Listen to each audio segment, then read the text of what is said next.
Hi guys, and welcome back to my channel, or welcome if this is your first time here. My name is Dana. I am a mama to four, and on my channel I love sharing our homeschooling journey as well as simple living, motherhood, homemaking, and things like that. But if that is something that interests you, I'd love to have you join our family, and you can do so by subscribing down below.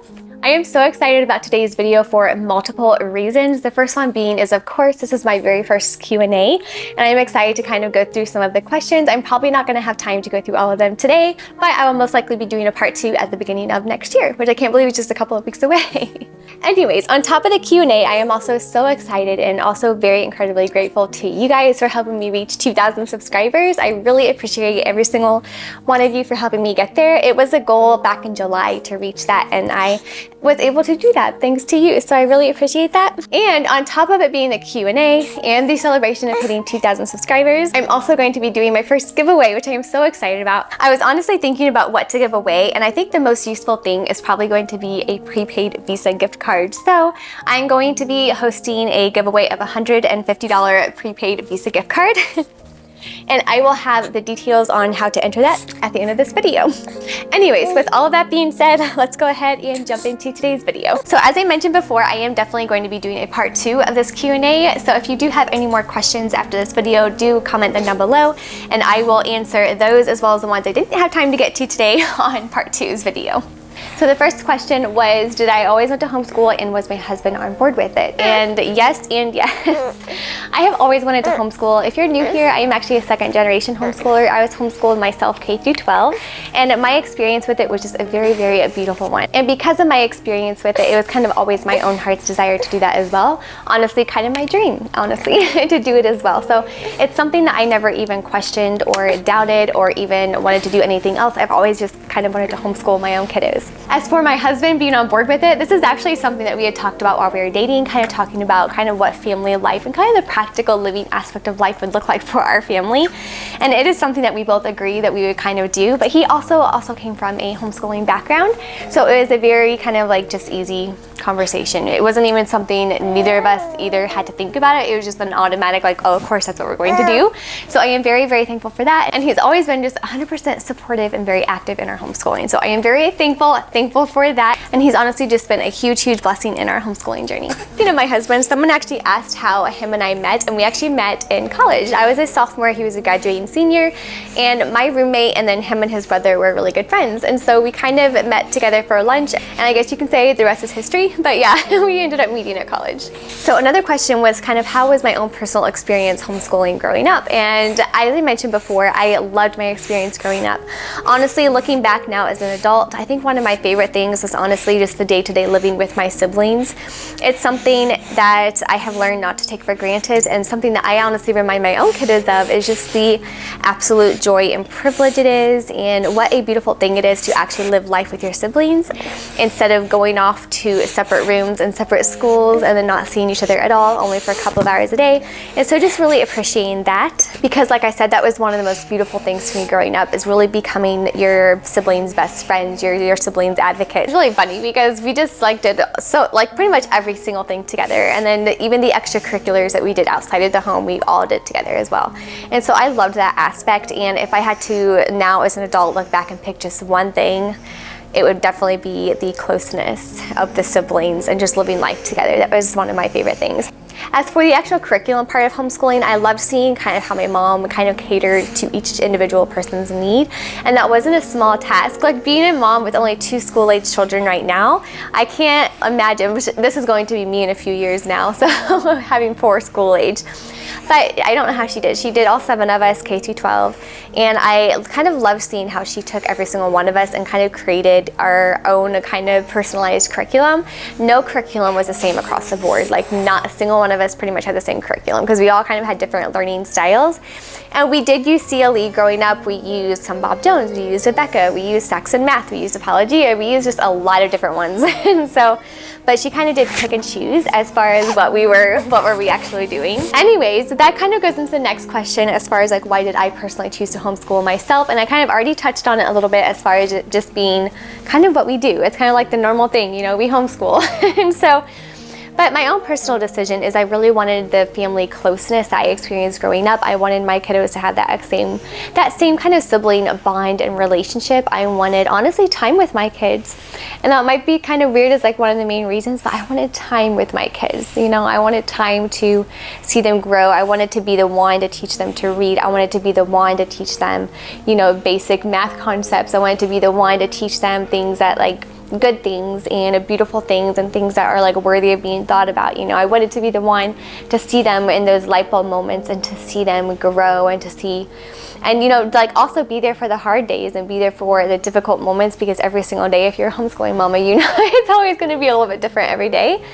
But to also be with them through like the struggles and also just give them that one-on-one attention and that desire that they want as well. And yeah, just really time with my kiddos. And this is something that's always been kind of on my heart, and especially in today's society where everything and everyone is kind of against family, and not just against family, but against family spending time together, it feels like. And one of my biggest struggles is honestly even going to church and having people be like, okay, well, this kid needs to go to this class, this kid goes to this class, this kid's go to this class, and by the way, mom, how about you volunteer in the nursery and do everything like that? And while I don't think there's anything bad in that, it's almost like, for me personally, I wish that church would be pushed to be like, this is the one time a week where your family should actually be together and serving and worshiping God together, not everyone divide, because everything is already in this world so divisive when it comes to families being together. And it's something that my husband and I have kind of made the decision. That's honestly, and again, I can make a whole video on this topic as to like why we don't do Sunday school and things like that. And we've been guilted, I think, so many times, even at church, as far as like our kids not being in Sunday school and things like that. And so it all comes to, again, this is off on a rabbit trail. It always comes down to like our family just wanting to be together. And back in the day, families were always together. And somehow along the way, society said, no, families shouldn't be together even at church. And so, yeah, honestly, like the main part of homeschooling for my husband and I now is definitely just spending time together with our kids. There's something so priceless about it. Like I can't even fathom trading it for anything. It's just one of the life's most beautiful blessings is being able to homeschool right now, because like I said, we get all that extra time with our little ones. As far as like homeschooling and why we do, and again, this is probably going to have to be a whole nother video because I could spend forever on this question.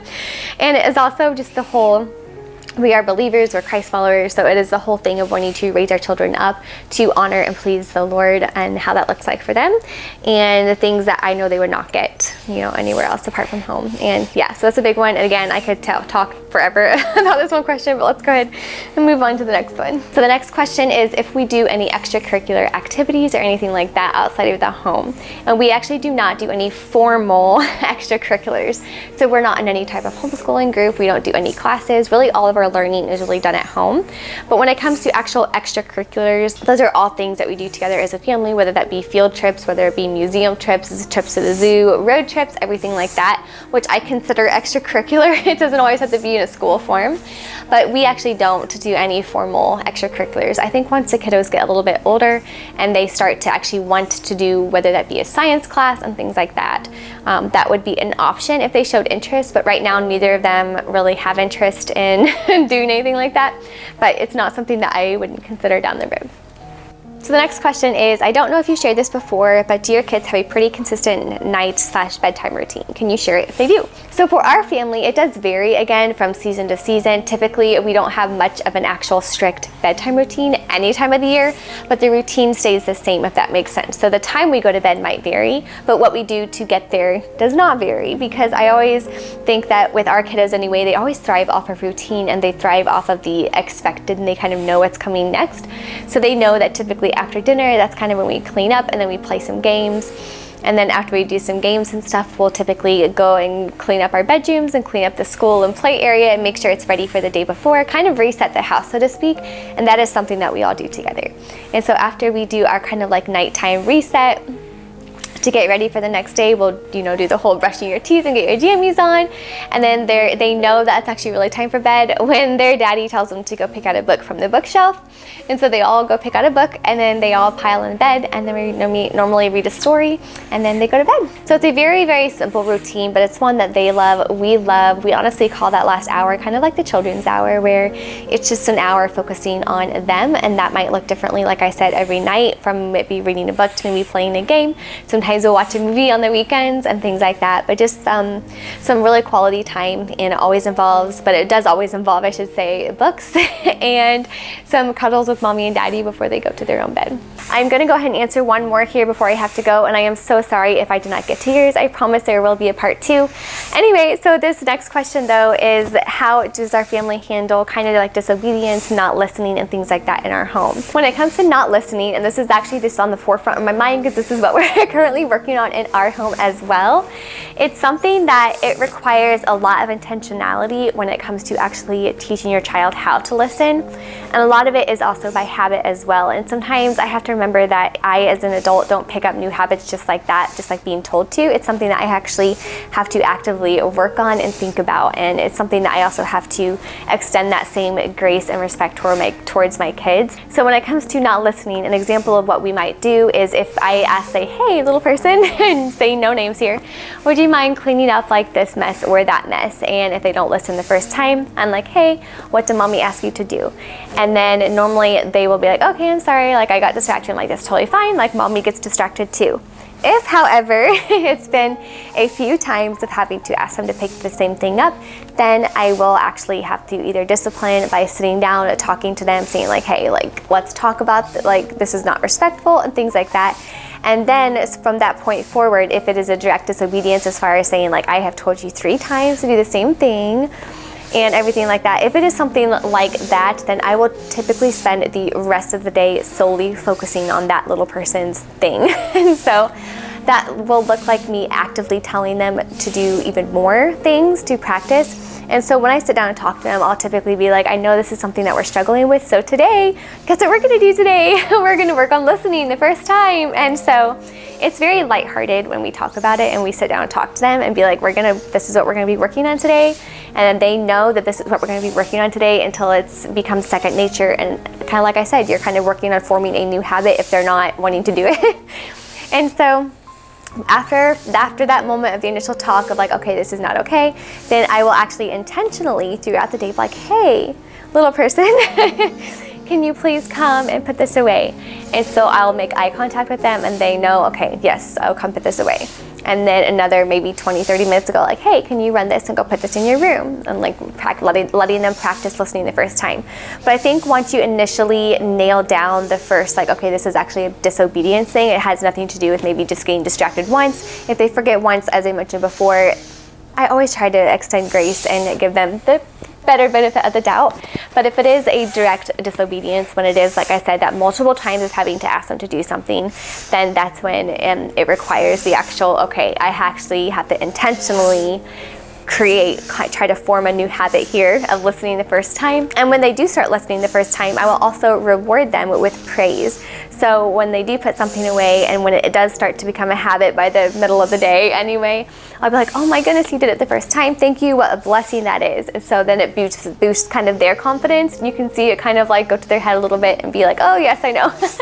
It's really sweet, honestly, seeing kind of them struggle with a certain, whether it be a character thing, and I'll do this for a lot of different character issues and things like that in our home, going from we're struggling with this in the beginning of the day, and then just intentionally working on that one thing. And it's not even anything else, it's just really throughout the day we're just working on listening the first time, and then when they do, we're also working on praising them. And then by the end of the day, they're just like, they're listening the first time because they're also doing it out of, they want to please you. They also have learned to respect you because you've also respected them while handling it and things like that. So that's kind of how we handle when it comes to disobedience or not listening. It seems to work well for us and kind of our parenting style is when it does come up and it is an actual issue, then as I mentioned before, we spend the whole day working on that issue, and that has helped a lot. But yeah, again, I am so sorry I did not get a chance to touch every question. I would have loved to have time to do that.